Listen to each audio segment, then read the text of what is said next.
igual hubo un diputado que dijo que le estaban preguntando a él si le daban pollo en la cárcel. Ni escucho lo que dicen porque sé que son mentiras. Todo lo hacen para tratar de ganar protagonismo y ver el hecho de que dicen la comunidad.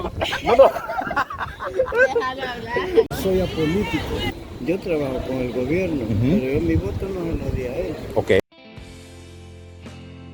Hola a todos, bienvenidos. Muchas gracias por estar acá. En esta ocasión, como lo dice el título del video, trataremos un tema muy polémico en torno a la figura del famoso presidente de El Salvador, Nayib Bukele, de quien se dice que es un dictador. La pregunta ¿es Nayib Bukele un dictador? ¿Lo es realmente como lo dice la oposición política salvadoreña, la comunidad internacional y los medios de comunicación internacionales? Para intentar responder esta pregunta lo más objetivamente posible será necesario dar una definición, ejemplos, opinión ciudadana, análisis y conclusión. Pero, ¿qué es un dictador? Según Google y la RAE, un dictador es una persona que ejerce un poder absoluto y autoritario sobre un país o una región, generalmente sin la participación del pueblo en la toma de decisiones políticas. Los dictadores suelen gobernar de manera autócrata, término dado en los gobernantes rusos del pasado, limitando las libertades civiles, restringiendo los derechos políticos y utilizando la fuerza para mantener el control sobre la población. Según la RAE, en la época moderna, persona que se arroga o recibe todos los poderes políticos y apoyada en la fuerza, los ejerce sin limitación jurídica. Persona que abusa de su autoridad o trata con dureza a los demás. Sinónimos: tirano, déspota, autócrata, absolutista, zapata. Basado en las definiciones anteriores, tenemos algunos ejemplos de dictadores a través de la historia, que ejercieron su poder en los ámbitos sociales, políticos y económicos, y dichos ejemplos serán dados de manera muy resumida. Adolf Hitler, dictador de la Alemania nazi en la Segunda Guerra Mundial, de 1933 hasta el 45, implementó y creó leyes para eliminar a la oposición y consolidar su poder. Creó una ley llamada Ley Habilitante que le permitía actuar sin la necesidad de una aprobación parlamentaria, con la que eliminó partidos políticos, purgó judíos de la administración pública y los excluyó de la ciudadanía alemana. En su régimen censuró la propaganda y persiguió minorías, sin olvidarnos del Holocausto, que fue mucho más allá de razones políticas. Joseph Stalin estableció el totalitarismo en la Unión Soviética durante su gobierno de 1924 a 53, controlando los medios de comunicación y persiguiendo a opositores con la Gran Purga de los años 30. En lo económico, con colectivización agraria forzada, obligó a granjeros privados a unirse a granjas estatales colectivas, causando hambrunas, matando a millones de personas. A través de medios y educación, difundió la ideología comunista y culto a su personalidad con material audiovisual y artístico para afirmar su autoridad, exiliando o ejecutando a disidentes. Mao Zedong, fundador de la República Popular China de 1949 a 76, fue un dictador comunista seguidor de Stalin. Con la llamada Revolución Cultural, eliminó opositores, movilizó jóvenes para hacerle frente a los contrarrevolucionarios, controló los medios de comunicación para promover culto a su personalidad y reprimió brutalmente la disidencia. También destruyó reliquias consideradas feudales o burguesas. Intentando transformar China de agraria a socialista en solo 5 años, provocó una hambruna devastadora con colectivización forzada, violando brutalmente los derechos humanos, causando hambruna y matando también a millones de personas. Benito Mussolini, dictador de Italia de 1922 al 43. Bajo el Partido Nacional Fascista estableció un régimen autoritario. Utilizó la propaganda y eventos masivos para cultivar una imagen carismática. Eliminó partidos políticos y reprimió a la oposición, participó en la conquista de Etiopía y formó una alianza con el mismísimo Hitler de la Alemania nazi. Aunque más light, menos brutal que otros dictadores, Mussolini utilizó la violencia con paramilitares y la represión para mantenerse en el poder.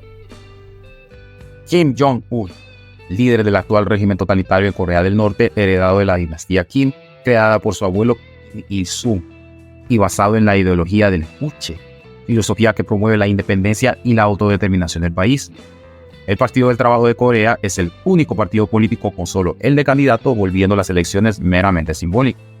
Se promueve el culto a su personalidad por doquier, también se censura la información, restringiendo el acceso a Internet. Se limitan las libertades individuales y reprime duramente cualquier forma de disidencia, con detenciones, trabajos forzados, ejecuciones públicas, castigos a la familia y desplazamientos forzados. La lealtad al régimen determina el acceso a la educación, empleo, vivienda y otros beneficios sociales. Aquellos considerados menos leales son discriminados, excluidos y limitados en sus vidas diarias. Fidel Castro, líder de Cuba de 1959 al 2008, estableció un régimen comunista autoritariamente. Limitó la libertad de prensa y expresión, controlando la información con vigilancia para que ésta se alineara con la narrativa oficial. De lo contrario, arrestaba y excluía a la disidencia. Abolió las elecciones democráticas y competitivas al solo existir el Partido Comunista de Cuba, monopolizando el poder. Nacionalizó industrias sin compensación significativa a antiguos dueños, afectando las relaciones con Estados Unidos. Eliminó la influencia de la propiedad privada y extranjera en la economía mediante la formación de empresas estatales. Augusto Pinochet lideró Chile de 1973 a 1990, instaurando un régimen autoritario y aplicando políticas económicas neoliberales llamadas el milagro económico. Aunque por lo anterior logró crecimiento económico, su gobierno se destacó por brutal represión, violaciones a derechos humanos y detenciones arbitrarias. Centralizó recursos y oportunidades entre aliados, excluyendo a quienes no eran afines. Modificó la Constitución para reelegirse, controló la fuerza militar y, amparado por la Constitución, designó senadores. Saddam Hussein, presidente de Irak de 1979 al 2003, bajo el bautismo una corriente política árabe socialista por la unidad de los países árabes. Gobernó con represión y participó en la guerra de Irán-Irak. Invadió Kuwait, desencadenando la famosa Guerra del Golfo. Su régimen violó los derechos humanos utilizando violencia extrema y tácticas brutales contra la oposición política y misma población iraquí. Hugo Chávez, presidente de Venezuela de 1999 al 2013. Bajo el término acuñado por él mismo, socialismo del siglo XXI, censuró la prensa. Cerró el canal RCTV, conocido por su postura crítica al gobierno. Controló rigurosamente otros medios, llegando al ámbito privado. Modificó la orientación editorial de canales para alinear la información con la perspectiva oficial del gobierno, con lo que limitó la diversidad de opiniones y la libertad de expresión. No se va a tolerar aquí ningún medio de comunicación que esté al servicio del golpismo. Descalificó líderes opositores como Enrique Capriles, Leopoldo López y Antonio Ledesma.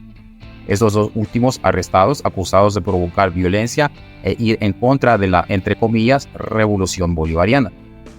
Algunos elementos en común entre los dictadores anteriores tenemos el control totalitario, que abarca aspectos de la sociedad incluida la política, la economía, la cultura, la educación y la religión, tanto como la vida personal de los individuos. Tenemos también culto a la personalidad, represión política, reelección y perpetuación del poder, control de los medios, violaciones a los derechos humanos, políticas de exclusión y uso de la violencia. Análisis. Basado en todo lo anterior, podemos decir que Nayib Bukele es un dictador. Algunos aspectos se dieron en tiempos totalmente diferentes, pero acá estoy intentando analizar todo aquello que lleve al concepto literal de dictador. Comencemos con el primer aspecto, que es el totalitarismo. Ahora, abarcado muchos aspectos de la vida cotidiana en lo económico, por ejemplo, no tenemos colectivización forzada acá en el país. No vemos que el gobierno de Bukele esté intentando obligar a la gente a unirse a granjas colectivas o a algún otro rubro como en los gobiernos comunistas socialistas mencionados. Por ahí se ha generado controversia en torno al uso del Bitcoin como moneda de curso legal.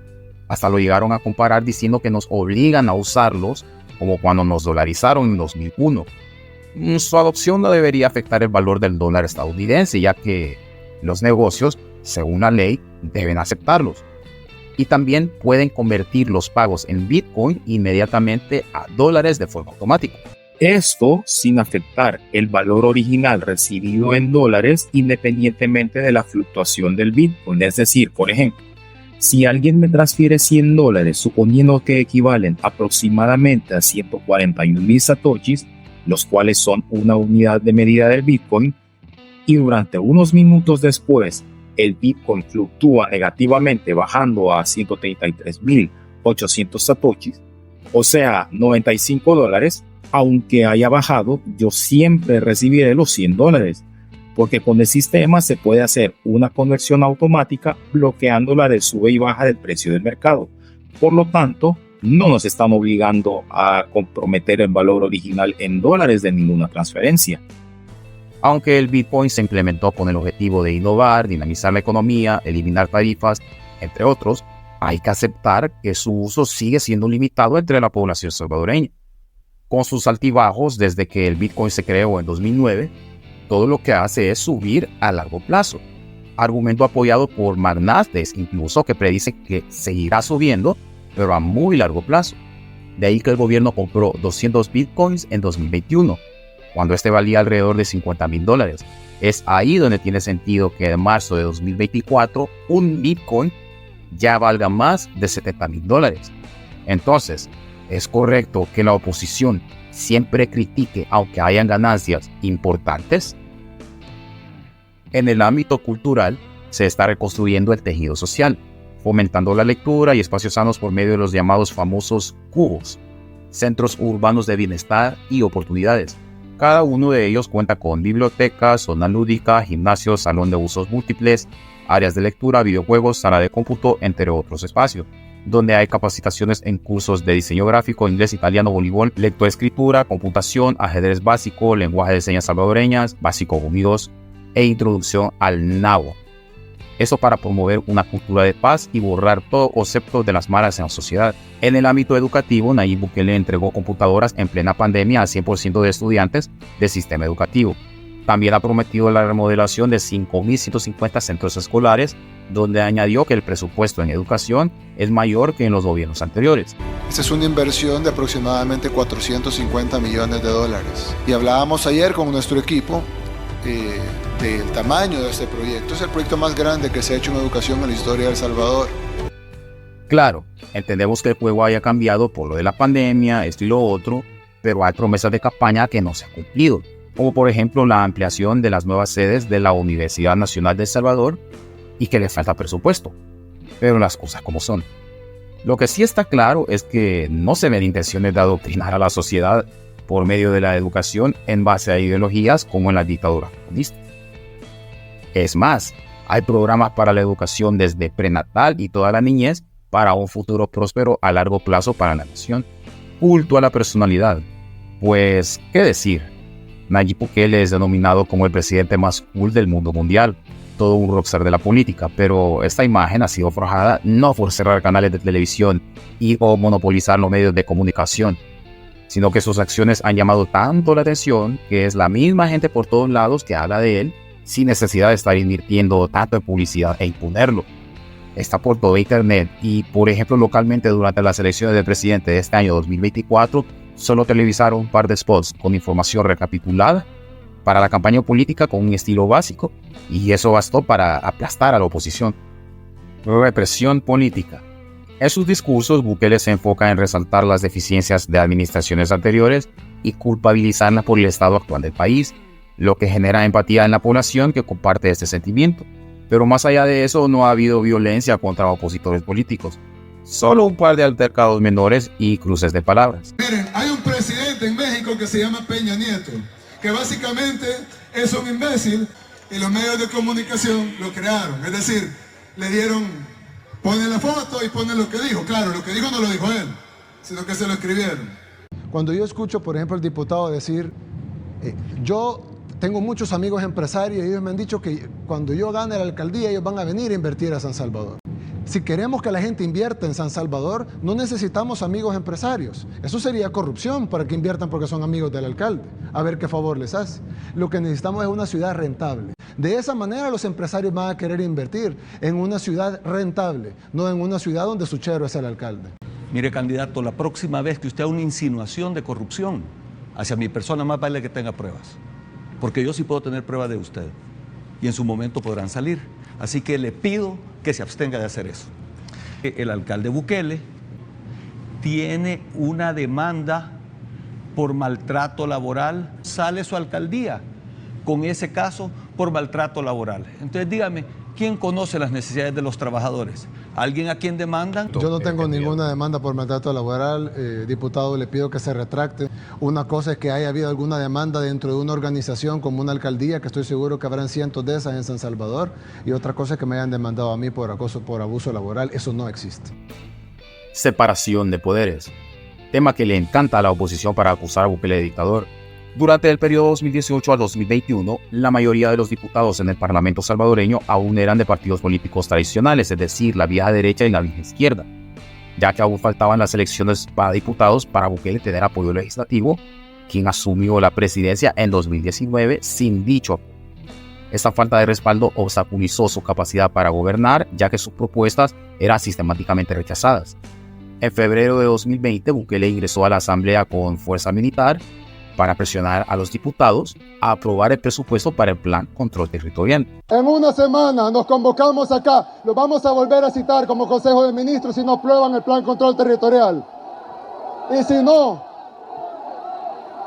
yo no me voy a poner entre el pueblo y el artículo 87 de la Constitución. Este hecho es fácilmente criticado por la oposición, la comunidad y prensa internacional y extranjeros que opinan desde una burbuja sin conocer la realidad del país. Por ahí dicen que fue a hacer una rabieta porque no le consentían su caprichito. La verdad no se decide con certeza si la presencia de militares estuvo bien o mal, o el hecho de que se sentó a rezar estuvo bien o mal también, ya que hay diversas posturas. O si alguna otra medida de presión habría bastado.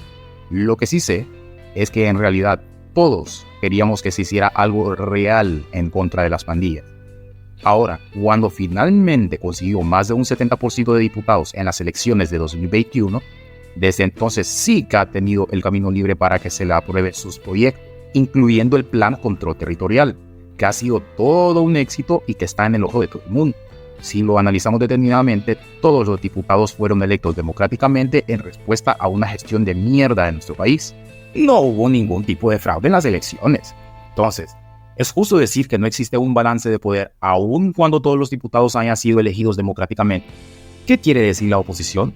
Que porque no hay un, entre comillas, balance de poder hay que quitar solo porque sea la mitad del partido Nuevas Ideas de la Asamblea y solo porque sí poner a otra mitad de los otros partidos políticos y las elecciones se van al carajo solo porque no hay un, entre comillas, balance de poder. Es que no entiendo. Y es que atención a lo siguiente. Bukele intentó ir de candidato para presidente en 2018, pero la oposición lo bloqueó absurdamente.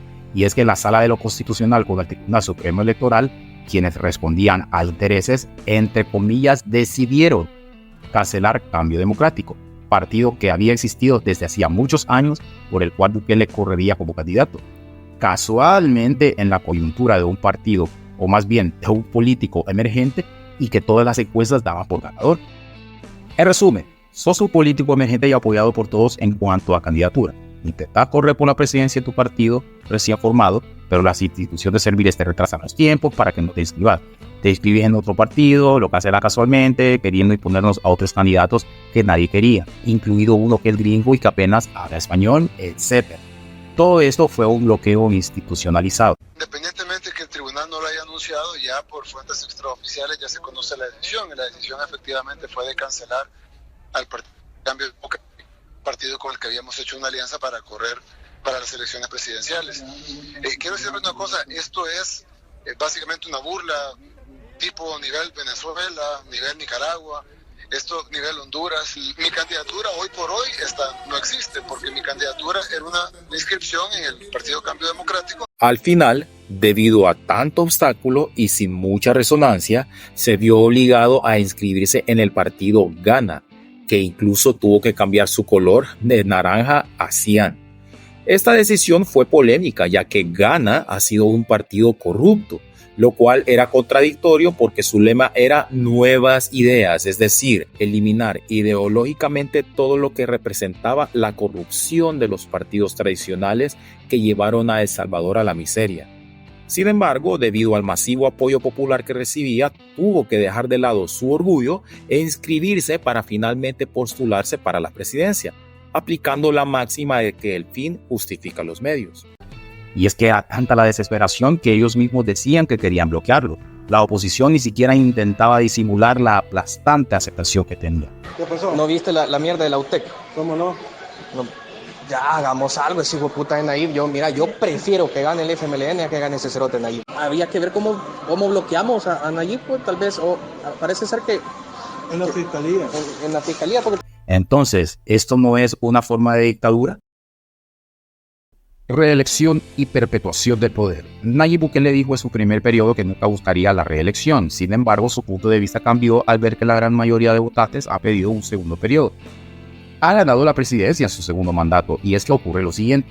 La Constitución prohíbe la reelección, sin embargo, existe el recurso de las resoluciones de la Sala de lo Constitucional, que por la misma ley, dichas resoluciones son de obligatorio cumplimiento.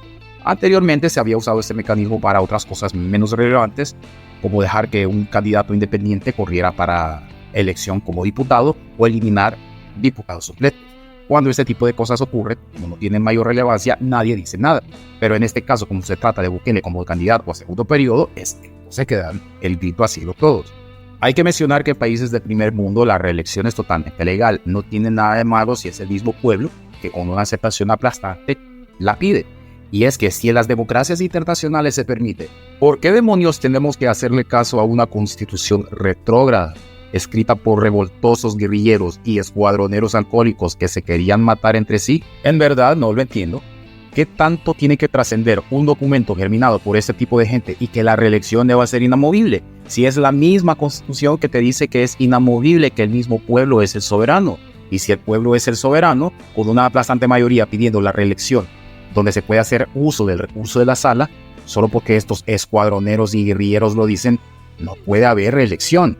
Entonces, si la mayoría de votantes piden reelección, ¿eso es una dictadura? Además, ¿quién hizo la Constitución? Del 83 pues no había nacido. Un grupo de borrachos. Me consta, porque yo sí estuve ahí.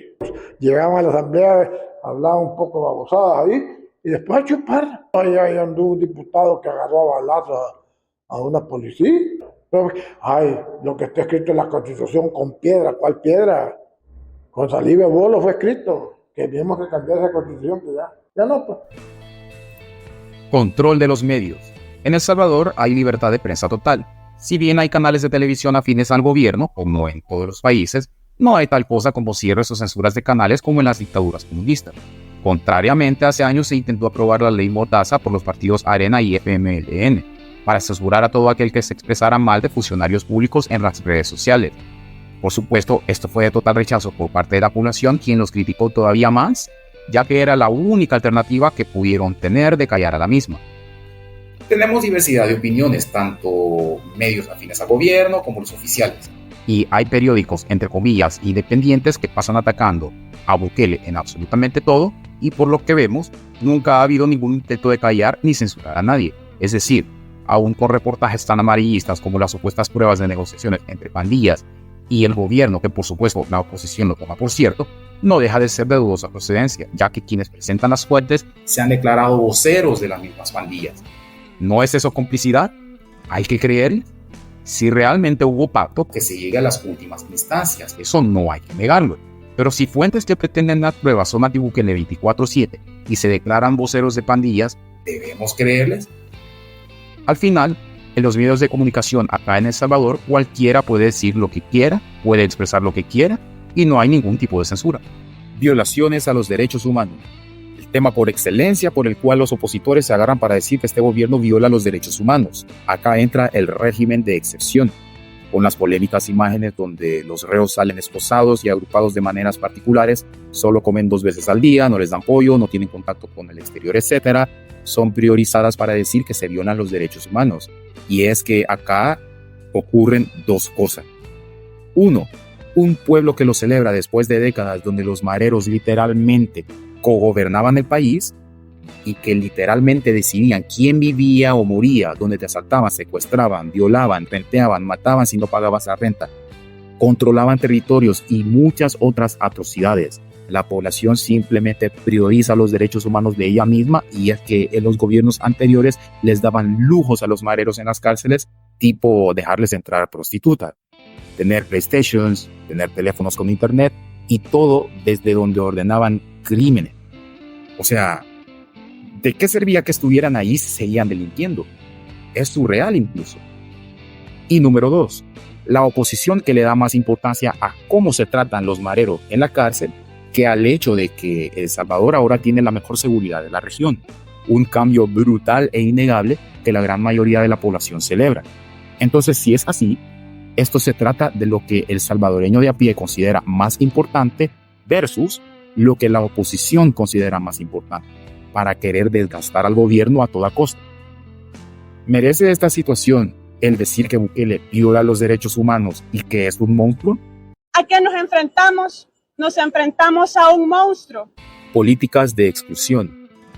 Hay muchos exfuncionarios de los viejos partidos políticos que ahora están fuera del país o asilados en Nicaragua por autodenominarse perseguidos políticos.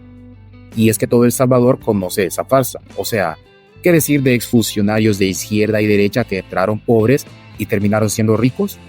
Se le llama a esto exclusión por querer someterlos a que expliquen sus fuentes de riqueza y huir con la vieja confiable de persecución política. ¿Son estas políticas de exclusión o estamos siendo justos con la corrupción? Acá no hay mayor cosa que decir. La vieja confiable será siempre persecución política. Uso de la violencia. Ya hemos mencionado algunos aspectos que abarcan esto, como cuando Bukele entró a la asamblea con militares, el tema de la violación de los derechos de los mareros y falta algo, es el encarcelamiento de inocentes.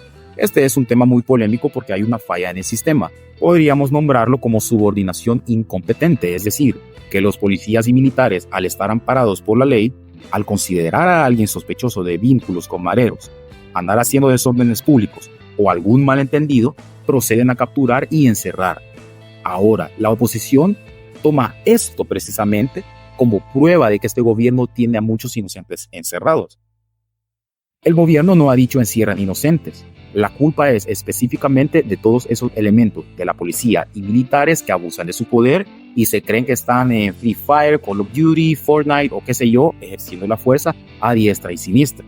Si lo pensamos detenidamente, este tipo de actos han ocurrido siempre en todos lados. En todos los países se encierran inocentes. Siempre ha sido así. Pero vuelvo a lo mismo. Con el régimen de excepción, obviamente ocurre mucho más y se sale de control el aplicarlo justamente. Opinión ciudadana. Después de este análisis, abarcando ejemplos y hechos concretos, conoceremos qué es lo que la gente, qué es lo que la ciudadanía piensa sobre el tema. ¿Percibe el salvadoreño de a pie a Nayib Bukele como un dictador? Recordemos que los argumentos utilizados son que la oposición política salvadoreña, la comunidad internacional y los medios de comunicación internacionales dicen que Nayib Bukele es un dictador. Conozcamos las opiniones.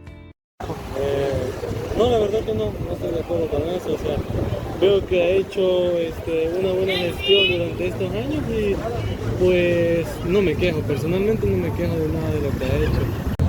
Dictadores, pienso así como en Venezuela, ¿no? Pero aquí no. Tendría que esperar un poquito más de tiempo para decirte sí o no. Pero hasta ahora, porque estos no. son los señalamientos, Ajá. ¿verdad? Entonces, andamos viendo qué es lo que la gente opina sobre estos señalamientos. Gracias, en lo personal yo pienso que no, todavía no. De esperar a ver qué pasa más adelante. ¿No? ¿Por qué? Considero que no, pues, o sea, desde el momento que la Constitución también lo vale muchas cosas, no es así, o sea, el momento de explicar él, se puede dar un permiso, o sea, y se lo otorgaron, pues, no es algo como que lo impuso él, lo quiso así, ¿verdad? Sé que hay mucha gente que va a estar en contra, pero si las cosas están funcionando y están dando las cosas para bien, por ejemplo, le pongo en mi caso, yo nunca he venido aquí al centro de San Salvador, o sea, estar tranquilo, sentado, nunca había pasado eso. Siempre era como que los papás a uno le decían, no vayas ahí, peligroso.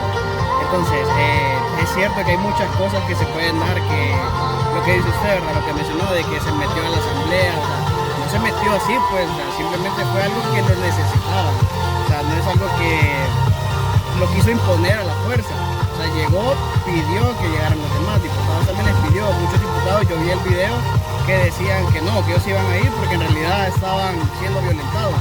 Pero ¿cuál es la violencia que le estaban dando? Pues, o sea, en realidad lo que le estaban haciendo era pidiéndoles, o sea, que apoyaran la situación que estaba pasando el pueblo. Bueno, usted sí ha visto entrevistas de las personas que están en el régimen, que están dentro. Yo no lo he escuchado decir, miren, me están violentando mis derechos, me están golpeando. He visto videos hasta de youtubers famosos, como Luisito Comunica, que ahorita lo están queriendo funar, y que lo quieren cancelar y que no sé qué, un montón de cosas que quieren hacer. Yo vi la verdad un orden. O sea, yo vi un orden dentro de las cárceles, que es lo que tendría que haber sido desde hace muchos años, no hasta ahorita, y cuando les daban el alimento se los daban en realidad ordenado, o sea, en un bote plástico. Yo no había visto eso, pues, la tortilla, o sea, lo que les daban de comer. O sea, considero que, pues sí, o sea, más no se puede dar ahí con ellos, pues. Igual hubo un diputado que dijo que le estaban preguntando a él si le daban pollo en la cárcel, y me gustó la respuesta, ¿verdad? O sea, ¿cómo es posible que les van a dar pollo a esas personas que lo que han hecho fue un crimen? Y y a las otras comunidades que necesitan el apoyo del gobierno, no les están dando apoyo. Pues hay mucha gente que yo he escuchado, muchos testimonios de gente que dice, yo solo como una tortilla tostada con queso. Y le preguntan, o sea, para mí esta fue ilógica la pregunta, pues, pero que si ellos comían pollo ahí, o sea, la verdad está fuera de contexto todo lo que preguntan en ese momento. No es dictador. Okay. Todo lo que la oposición dice es falso. Ni escucho lo que dicen porque sé que son mentiras. ¿No? No, porque por eso estamos gozando de la libertad que tenemos hoy. Antes no podíamos venirnos a sentar así como estamos ahorita. Ni los niños podían jugar como estamos aquí en la. Estamos en la libertad. Somos libres de todo. Nayib Bukele no es dictador entonces. No, hombre, ¿qué más queremos, Okay. viejo? ¿Qué más queremos? El hecho de que dicen la comunidad. No es para boom, ok. Pues como estábamos antes, está mejorando el país. Ajá. Hay una gran libertad, ahora no hay tantos malditos pandilleros que no quieran matar a uno.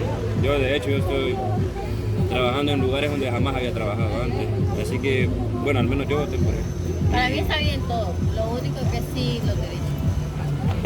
No, para mí todo perfecto. Lástima a los indios que mandan a cuidar las zonas porque los soldados se pasan hasta con Ajá. pero no es abuso de él porque los que lo están talegando a uno en la calle son los soldados. No es que él tenga la culpa, sino que los demás. Para mí que no. Él está haciendo lo que bien sus funciones. Lo que digan sus funciones. Bien, lo que pasa es que la gente no acepta la realidad de eso. Quizás ha habido cambios para mejoría. Entonces, por mí, en lo personal, lo que yo siento lo que es, estoy de acuerdo con lo que está haciendo el presidente y hay de admirarlo. No es dictador. No, eso no es el dictador. Dictador es otra cosa como Maduro o ¿cómo se llama? El de Cuba. Yo conozco muchos cubanos, muchos venezolanos que, por ejemplo, en Venezuela creo que son $4 al día ganan las personas. Y en Cuba para comprar un pollo o para comprar carne tienen que hacer fila 2 días. Yo tengo amigos cubanos que así el presidente los tiene el país. Que los tiene. Yo No, pienso pues no, es su opinión que no. Yo iba a decir esto, pregúntanos también a doña Tere. Entonces su opinión final sería no. Ok. Que no, que él está haciendo su trabajo. Yo no opino nada porque no participo en política. Yo soy apolítico. Yo trabajo con el gobierno, pero yo mi voto no se lo di a él. Ok. Porque lo di al FMLN. Ok. Porque es el partido que siempre yo he trabajado con ellos. De vigilante, que ellos no trabajan ya. Por lo menos nosotros nos quitó los secretarios general para porque estamos peleando el adelanto salarial para este año. Y mira a ver si lo han aumentado. Y por eso yo, ¿cómo le voy a dar mi voto a él? Ok. ¿No? Sí. Yo se lo doy pero en contra. No los ha favorecido en nada, porque si los sindicatos pelearon ellos, porque nosotros tuviéramos mejoría de salario, por ellos estamos ganando lo que estamos ganando. Okay. Hace como 5 meses echó a todos los secretarios y de todos los seguros, del seguro social, de todos los seguros. Aquí quitó a los secretarios, como ahí está la fuerza, para que luchen a favor del trabajador. Porque nosotros en las 2 luchas que hemos tenido, esa es la ganancia que hemos tenido en 2 años. Y este año hubiéramos ganado más. Sí. Pero él, ¿qué hizo? Echarle a la policía por el régimen de elección. Lo echó. No lo echó a todos, pero a los propios nacidos lo echó. De todos los sindicatos que están en el gobierno. Yo creo que no.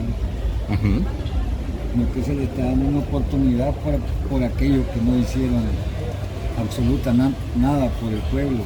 El Partido Arena y el FMLN dejaron sola la caja. Entonces él lo que está haciendo es ver cómo recuperar El Salvador para poder llevarlo adelante. Y nosotros somos los que tenemos que llevarlo adelante ahora, no él solo. Me imagino que no es dictador todavía, porque no se ha visto algo que que se oponga, como en otros países que se oponían a la comunicación y a todas las cosas, pues, entonces sí. No se le ve ese panorama hacia él, pues, sino que se le ve un panorama de que lo que quiere hacer por El Salvador, lo que muchos no hicieron. No es un dictador, sino para mí es un buen presidente. Hay otra cosa.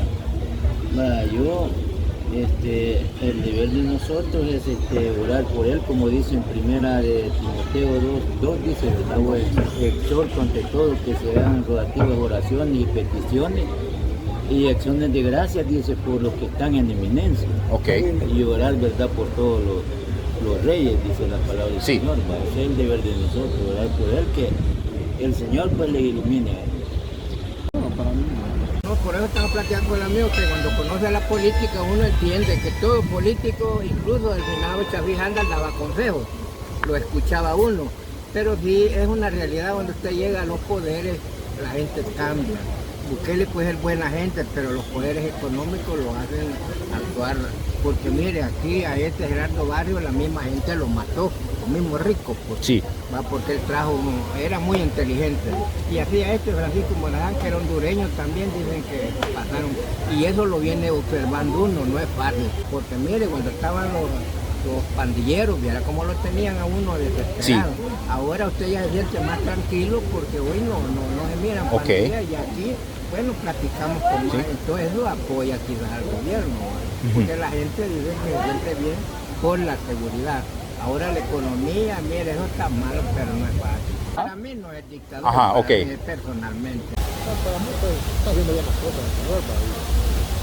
a pesar de que algunas las hace malas, porque este rey no le hubiera quitado porque hay tanta gente que tiene ahí aguantando hambre, las madres sufriendo, padres, hijos y todo, porque los muchachos que tienen calados ahí, algunos han tenido sus errores, otros no han tenido errores, pero lo han llevado por vivir en colonias conflictivas.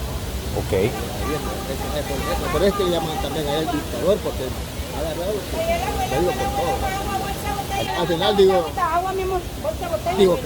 Conclusión. No hay que meter las manos al fuego por ningún político. No sabemos de lo que son capaces y ninguno se escapa de ello. Hay que aplaudir todo lo bueno, pero también criticar todo lo malo.